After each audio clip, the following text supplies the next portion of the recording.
আসসালামু আলাইকুম বন্ধুরা, শুভ একদম নতুন একটা ভিডিওতে তোমাদের সবাইকে স্বাগতম। তো আপনারা যারা জানেন, আমার ভিডিও দেখেন, তারা জানেন আমি কিন্তু কবুতর পালি। তো বর্তমানে বাংলাদেশে যে পরিমাণ গরম পড়ে, এই পরিমাণে কবুতরকে, এই গরমে কবুতরকে গোসল ছাড়া রাখলে কবুতরের কিন্তু খুব পরিমাণ কষ্ট হবে। তো এই জন্য যে আমরা কবুতরকে এখন সময় 10টা, 10:30 বাজে, কবুতরকে গোসলের জন্য পানি দিছি। দেখেন কি রকম পাগল হয়ে গেছে। আপনারা এই গরমের মধ্যে একদিন পটাশের পানি দিয়ে দিতে পারেন গোসলের জন্য, আর বাকি 2 দিন দিবেন সাদা পানি, কারণ গরমে সাদা পানি খুব ভালো হবে। তো এই যে আমরা আজকে সাদা পানি দিছি। আমরা আগের সপ্তাহের আগে গোসল করাইছিলাম কবুতরকে, তারপরে আর করানো হয় নাই, তারপরে এই যে আজকেই করাইতেছি। তো দেখেন সব কবুতরই প্রায় গোসলের জন্য পাগল হয়ে গেছে। আপনারাও কিন্তু কবুতরকে অবশ্যই অবশ্যই গোসল করাবেন, যাদের রেসার বা গিরিবাজ আছে, হাই ফ্লায়ার।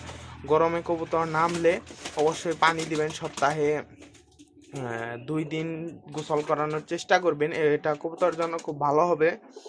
তো আমাদের মোটামুটি ডিমে 1 জোড়া কবুতর ডিমে আছে, আর বাকি সব খুবই প্রায় বাচ্চা আছে, অনেক কবুতর রেস্টে আছে।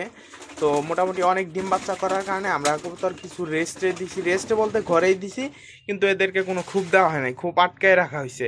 ওই যে ওইখানে কয়টা খুব আটকানি আছে, ওইখানে কয়টা খুব আটকানি আছে, এখানে মোটামুটি ওইখানে বাচ্চা আছে, এখানে বাচ্চা আছে, ওই সাইডে রেসার বাচ্চা আছে, ওই উপরে রেসার বাচ্চা আছে। এখানে এই যে বাচ্চা, এই যে এইগুলারে আমরা নামাই দেবো গোসলের জন্য। কবুতর গোসল করাইলে কবুতরের শরীরের রোগ জীবাণু ধুয়ে যায়, কবুতর সুস্থ থাকে, কবুতরের শরীর ভালো থাকে। আপনারা অবশ্যই অবশ্যই কবুতরকে গোসল করাবেন। আজকের ভিডিওটা এ পর্যন্ত। ভিডিওটি ভালো লাগলে লাইক করে, কমেন্ট করে, চ্যানেলটি সাবস্ক্রাইব করে যাবেন। ধন্যবাদ সবাইকে। আসসালামু আলাইকুম।